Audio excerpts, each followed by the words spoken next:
अस्सलाम वालेकुम नाजरीन, आज हम आपको विज़िट करवाने जा रहे हैं पेशावर का मशहूर मरूफ हबीबी रेस्टोरेंट को। वैसे तो इस रेस्टोरेंट के खाने की हर चीज़ बहुत ज़्यादा मशहूर है, लेकिन चपली कबाब सबसे ज़्यादा मशहूर है। इस रेस्टोरेंट में लकड़ी का खूबसूरत तरीके से इस्तेमाल किया गया है।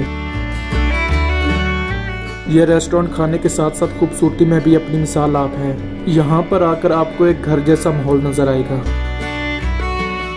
रवायात को बरकरार रखते हुए ये सब सेटअप किए गए हैं।